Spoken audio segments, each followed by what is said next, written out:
சிவப்பு அறிவித்தல் விடுக்கப்பட்டிருந்த ரத்மலானை சைமா என்ற சந்தேக நபரை உதவி போலீஸ் அத்தியட்சகர் ரொஹான் ஒலுகல தலைமையிலான விசேட போலீஸ் குழுவினர் நேற்று பிற்பகல் நாட்டிற்கு அழைத்து வந்ததாக போலீசார் தெரிவித்தனர்.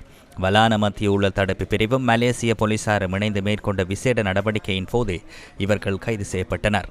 ரத்மலானை சைமா பிரபல குற்றவாளியான கஞ்சிபாணி இம்ரானின் முக்கிய உதவியாளர் என அடையாளம் காணப்பட்டுள்ளார். 41 வயதான குறித்த சந்தேக நபர் ரத்மலானையை சேர்ந்தவர் என போலீசார் தெரிவித்தனர். 2014ஆம் ஆண்டு பேராதனையில் துப்பாக்கி முனையில் அச்சுறுத்தி ஒருவரை கடத்தி சென்று தாக்கி படுகாயம் ஏற்படுத்தியமை, 2016ஆம் ஆண்டு பேராதனை பகுதியில் ஒருவர் மீது துப்பாக்கி சூடு நடத்தி படுகொலை செய்தமை ஆகிய குற்றச்சாட்டுகள் தொடர்பில் சந்தேக நபருக்கு எதிராக வழக்குகள் தாக்கல் செய்யப்பட்டுள்ளன. சந்தேக நபர் மலேசியாவில் கைது செய்யப்பட்ட போது அவருடன் இருந்து நாட்டிற்கு அழைத்து வரப்பட்ட ரத்மலானையை சேர்ந்த 35-31 வயதான 21 மேலதிக விசாரணைகள் முன்னெடுக்கப்பட்டு வருகின்றன.